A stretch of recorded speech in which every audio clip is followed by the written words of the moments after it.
Ela leu a carta inteira, cada palavra, e mesmo assim olhou pro Peter Parker e disse que não amava ele. Isso não é teoria de fã, não é spoiler forçado pra ganhar clique. É literalmente o final de um filme que essa semana quebrou a estreia doméstica de Vingadores Ultimato. Eu vi gente saindo do cinema flutuando, vi gente saindo puta da vida, e olha, os dois grupos têm razão. Vamos entender o porquê. Nesse vídeo eu vou te mostrar 4 coisas. O tamanho real desse fenômeno de bilheteria, porque o final de Peter Parker e MJ tá rachando o fandom ao meio, um detalhe técnico escondido no meio do filme, que pode ser a origem de uma das armas mais sombrias do universo Marvel. E porque uma parte da crítica especializada, que na minha opinião, simplesmente não entendeu o que assistiu. Números rápidos, porque eu sei que você não veio aqui para uma aula de economia. Homem-Aranha, Um Novo Dia, faturou 932 milhões de dólares no mundo inteiro, só no primeiro fim de semana. Nos Estados Unidos ele fez o impensável, passou Vingadores Ultimato, como a maior estreia doméstica na história do cinema, 360 milhões de dólares. Na China, um mercado que vinha fechado para os heróis americanos, foi a melhor estreia da Marvel desde a pandemia. E aqui no Brasil, recorde histórico, o maior fim de semana de estreia que o nosso país já teve. Sim, passou o próprio Ultimato. Isso não é mais um filme da Marvel que vendeu bem, isso é o mercado inteiro respirando de novo, depois da crise dos heróis de 2023. Só que dinheiro é a parte fácil de explicar. A parte difícil é entender por que esse Peter Parker bateu tão fundo na gente. E para isso a gente precisa falar do estado dele. Passa comigo pro estado de espírito do personagem, porque é aqui que o filme fica interessante de verdade. 4 anos. 4 anos desde que o Peter Parker pediu pro Doutor Estranho apagar a memória de todo mundo. MJ,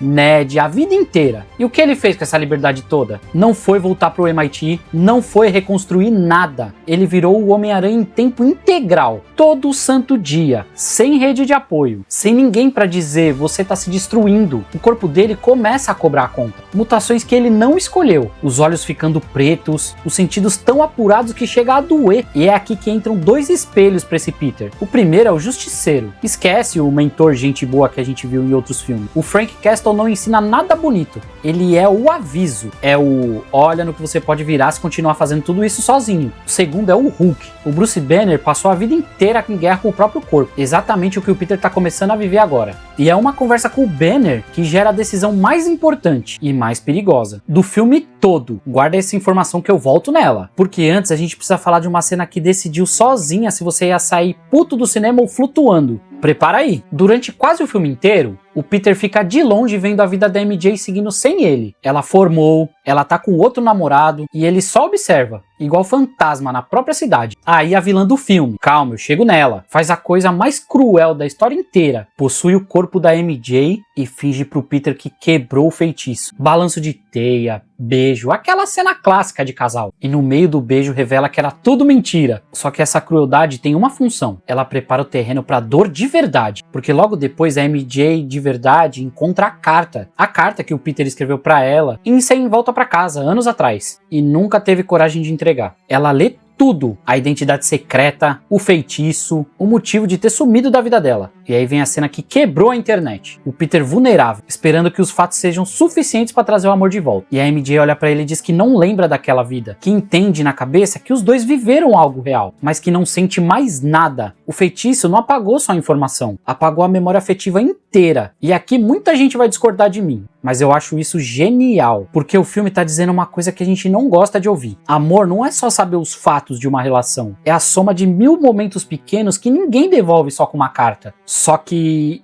e esse é o detalhe mais bonito do filme inteiro, no final, Peter compra flores pra MJ, mesmo assim, ele não desiste, só aceita que o caminho de volta talvez seja mais lento. Igual rolou com o Ned, o aperto de mão secreto que os dois tinham na escola. Quando se cumprimentam de novo, o corpo do Ned lembra sozinho, e ele fala uma palavra só. Peter, 2 reconexões, uma emocional imediata com o Ned, uma travada, dolorida, ainda incerta com a MJ. E o fandom tá dividido, tem gente achando isso maduro e corajoso, tem gente cansado de 4 filmes com a mesma mocinha, torcendo pro Peter seguir a vida com outra pessoa. Sinceramente, eu quero saber a sua opinião de verdade. Você tá no time, isso é maduro e necessário? Ou tá no time, chega, deixa o menino ser feliz de uma vez? Comenta aí embaixo, eu quero ver a treta saudável, rolando. Guarda essa dor, porque agora vem o detalhe assustador do filme inteiro, e quase ninguém tá comentando do jeito certo. Lembra a conversa com o Banner? Chegou a hora. A vilã que possui a MJ naquela cena é a Jean Grey. E ela não é má por maldade, ela tá desesperada procurando a irmã, a Sarah, sequestrada pelo governo, mas especificamente pelo Departamento de Controle de Danos, pra virar cobaia de um experimento secreto. O verdadeiro vilão do filme não usa nem poder nenhum, é o William Metzinger, diretor do Controle de Danos, a mesma organização que causou a morte da irmã dela. Foi a crueldade do próprio William que criou a ameaça que ele dizia tanto querer combater. E é aqui que o Peter comete um erro. O erro. Desesperado para controlar as próprias mutações, ele cria, com a ajuda técnica do Banner, um chip inibidor universal. O Banner avisa: não faz isso, você não sabe o que tá liberando no mundo. O Peter faz, mesmo assim. Ele usa o chip para neutralizar a Jean Grey. Funciona, só que no fim da história, o William escapa, com o conhecimento completo de como o chip funciona. E aí mora o problema. A imprensa especializada já tá conectando os pontos. Essa tecnologia pode ser muito bem o embrião daquelas coleiras inibidoras dos mutantes, aquela ferramenta clássica dos quadrinhos, usada para prender e escravizar os mutantes. Não é confirmado 100% dentro do filme. É a leitura mais forte que tá saindo por aí, repetida por vários veículos especializados. Mas se for isso mesmo, o Homem-Aranha, o cara que só queria ajudar, criou sem querer uma arma que vai oprimir os X-Men. Igualzinho o erro do Tony Stark com o Ultron. O Peter tá repetindo sem perceber os mesmos tropeços do mentor. Isso pra mim é o gancho mais inteligente que a Marvel plantou nesse filme. E quase ninguém tá falando disso com a atenção que merece. Agora deixa eu te mostrar uma coisa engraçada. A crítica especializada tá completamente dividida. E olha que nem é questão de nota. É gente que assistiu o mesmo filme e saíram com opiniões opostas. Do lado do amor, o Frank Miller. Sim, aquele Frank Miller, a lenda dos quadrinhos. Ele saiu do cinema e postou: esse é o filme mais Dítico feito. Do Steve Ditko, dos quadrinhos. E que o Tom Holland é o Homem-Aranha dele pra sempre. Isso vindo de quem? Não é um fã comum. É de gente que ajudou a criar esse universo. A Collider foi na mesma linha. Chamou o filme do Homem-Aranha do melhor Homem-Aranha de 20 anos. A Forbes chamou um dos melhores filmes de herói dos últimos anos. E a NPR resumiu o filme numa frase só: o Homem-Aranha tá bem triste. E não é zoeira. É literalmente assim que descreveram. Do outro lado, a IndieWire chamou o filme de monótono e deprimente. E disse que é tudo que deu errado no MCU dos últimos anos. E aqui eu vou falar minha opinião sincera. Essa crítica confunde o filme lento e dramático com o filme ruim. O drama psicológico e dramático era exatamente o que nós fãs estávamos pedindo há anos. Depois de muita piadinha rasa, comedinha. Reclamar disso agora é contraditório. A Variety também não gostou muito. Achou o filme cansativo, se esforçando demais para parecer maduro e longo demais. Já o Guardian foi mais estranho ainda. Comparou as mutações do Peter com o estilo de horror corporal que David Cronenberg ficou famoso fazendo, e ainda pediu um reboot mais radical pro personagem. Sinceramente, acho um exagero acadêmico, mas também eu acho engraçado, porque incomodou quem queria que esse filme fosse só um espetáculo fácil. E se você achou que a bagunça emocional acabava com os créditos, calma, porque a cena pós-crédito complicou